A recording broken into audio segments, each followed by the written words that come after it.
Sardar Patel actually was opposed to going to the United Nations at all.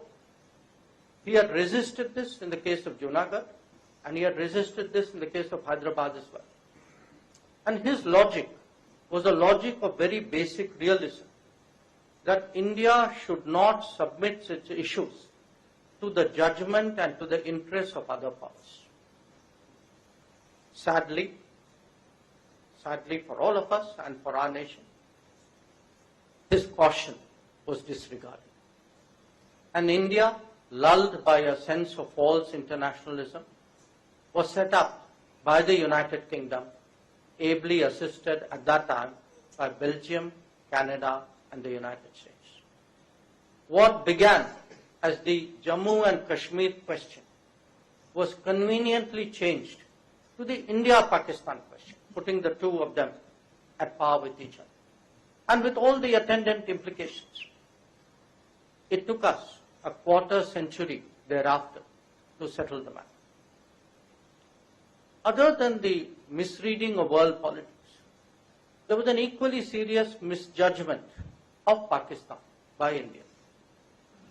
Within our system, Patel was the most forceful advocate of using all avenues of pressure on that country after the invasion of Jammu and Kashmir. His reluctance to take the matter to the UN itself stemmed from the belief that Pakistan was better to deal directly with Pakistan rather than in a framework that would allow Pakistan to manipulate. His own approach in regard to refugee handling and rehabilitation issues in the country also said much about his attitude to nationalist forces. Sardar Patel recognized that those who truly responded to the crisis should be supported without allowing politics to color his assessment.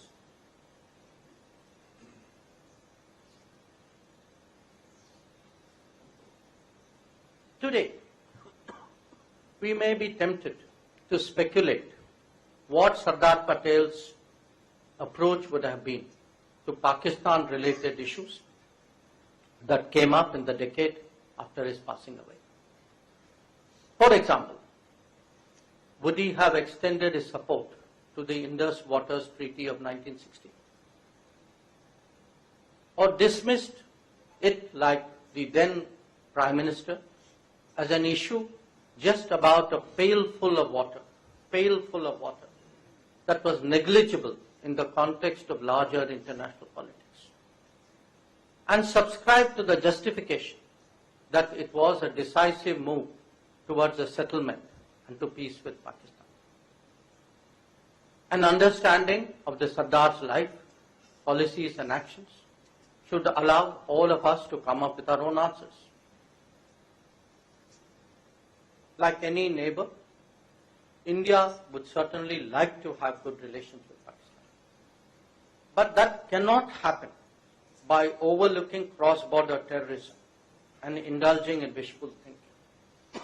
As the Sardar demonstrated, realism must be the foundation of policy. India's relationship with China is similarly an issue on which the Sardar Patel's instincts are on record.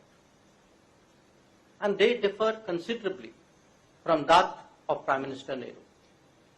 The most cited example was, of course, their famous exchange of correspondence in 1950 on this matter.